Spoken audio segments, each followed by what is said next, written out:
Oturun lütfen. Yerine yeni, daha güzel, daha sağlam binalar yapmak için bir şeyler yapmak lazım. Arkadaşlar da açık olur. Müdafaların ana temeli nedir? Bizim için çok şükür ama çevremizden duyduğumuz kadar hani kiradan muzdarip olanlar oluyor. Seçildik. Kardeşlerimizin teveccühünden dolayı öncelikle hepinize ayrı ayrı teşekkür ediyorum. Oy veren vermeyen fark etmiyor. Nihayetinde siyaset vatandaşın sorunlarını çözmek için yapılır. Biz insan merkezi bir siyasetten yanayız ve hedefimiz de adaleti gerçekleştirmektir. Diyoruz ki eğer siyaset insan merkezi değilse ve adaleti tesis etme amacından uzaksa, sadece mal, makam, şöhret için siyaset yapılıyorsa o siyaset meşru bir siyaset değildir. Bizim nazarımızda böyledir. Sadece seçimden önce uğrayıp destek isteyip seçimden sonra bir daha hatırlamama türü siyaset de vatandaşın çokça şikayet ettiği ve bizim de şikayet ettiğimiz bir şeydir.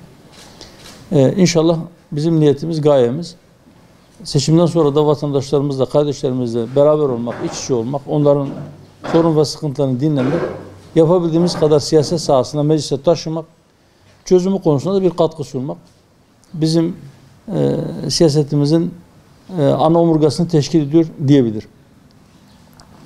Bu kapsamda istedik ki hem kendi seçim bölgemizde uğrayalım, oradaki kardeşlerimizin halini hatırını soralım, hem teşekkürlerimizi iletmiş olalım, hem de varsa sorun sıkıntıları bize iletmek istedikleri bir şeyler, onları dinleyelim. Bir de ikinci tur seçimi var. Onunla ilgili de ayrıca destek talep edelim. Yani bu ziyaretimizin amacını şu üç ana başlık altında toplayabiliriz. Şimdi kirayla ilgili aslında yani onu durdurma konusunda ya da onu sınırlama konusunda işin hukuki boyutu, evet aldılar, işin hukuki boyutu da epey bir tartışılıyor. Şimdi bir yandan ev sahibi diyor ki ben daha önce bir daireyi mesela ben 500 bin alabiliyordum, şimdi 5 milyon olmuş. Peki ben dairenin fiyatı 10 kat artmışsa ben kirayı 2 kat artırdığımda ya da %25 artırdığımda ben ne olacağım? O da öyle söylüyor. Daireyi yapıp satan kişi diyor ki dairenin maliyeti bana 300 bin liraydı, şimdi 3 milyon olmuş. Ya da 2,5 milyon olmuş. Her şeyin fiyatı artmış. Şu anda bir dalgalanma var. Küresel çapta bir dalgalanma var. Şimdi biz şunu söyledik. Yani hükümete hep şunu dedik. Dedi ki eğer siz fiyat artışını durduramıyorsanız yapacak bir şey var. Fiyatları buradaydı, ücretler de buradaydı. Vatandaş aldığı parayla ihtiyacı olan, en azından zaruri ihtiyaçları olan şeyleri alıyordu. Şimdi fiyatlar yükseldi. Siz bunu durduramıyorsanız, aşağıya çekemiyorsanız o zaman yapabileceğiniz tek şey var. Ücretleri de o seviyeye çıkarmak. Şimdi ücretler çıkınca oraya, ücretler çıktı diye malı üretenler diyor ki benim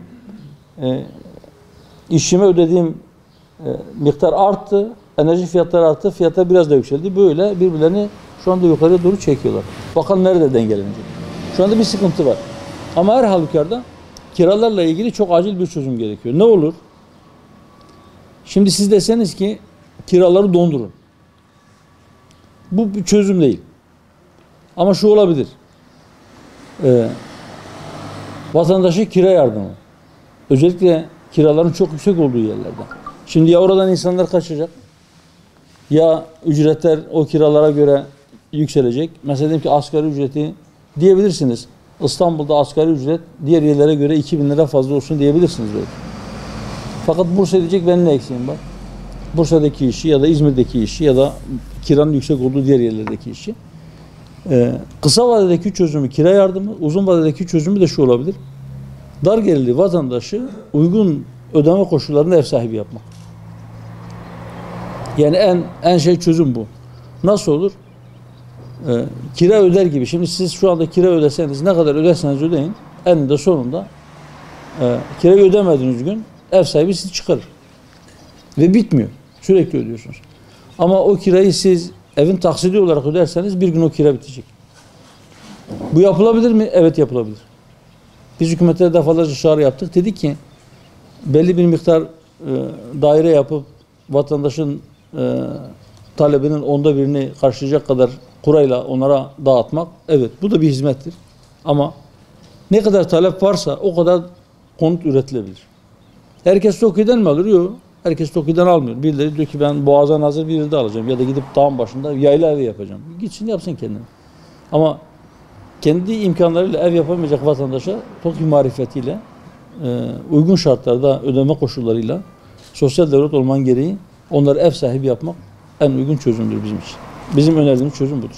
Bu fiyat artışlarının önemli bir kısmı aslında sadece ekonomik gerekçelerle değil.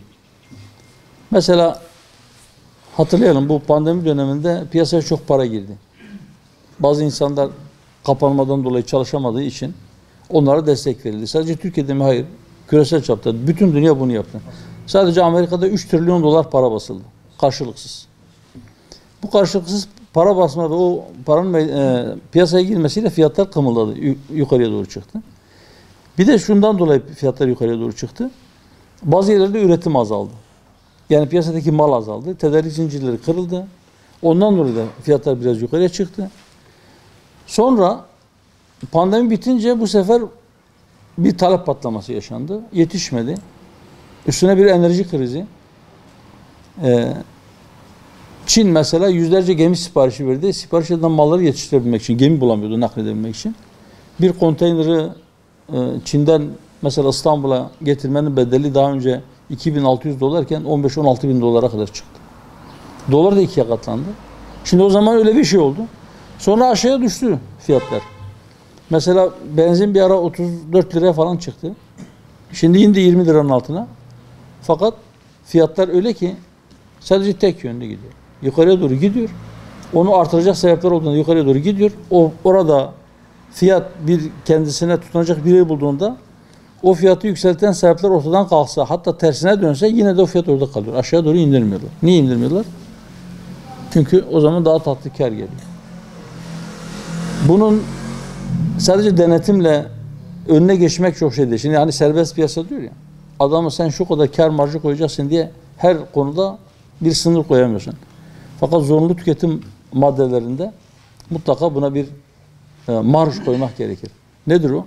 Bir insanın hayatını devam ettirebilmesi için ne lazımdır? En başta gıda lazımdır. Gıda maddelerinde bunu yapmak lazım. Başka ne lazımdır? Temizlik malzemeleri gereklidir. Siz eskiden yaşı o kadar ileri olan burada yok herhalde. Sabun yokken millet kül, bildiğin odun külüyle temizlik yapıyordu. İyi de bir temizleyiciymiş kül. Fakat yok, şimdi kimse kül kullanmıyor. Kullanmak istese de o kadar kül bulamazsın. Herkes şampuan kullanıyor, sabun kullanıyor. Temizlik malzemesi için işte deterjan kullanıyor falan. Bu zorunlu ihtiyaç maddeleri için bir marj konmalı, denetimler artırılmalı.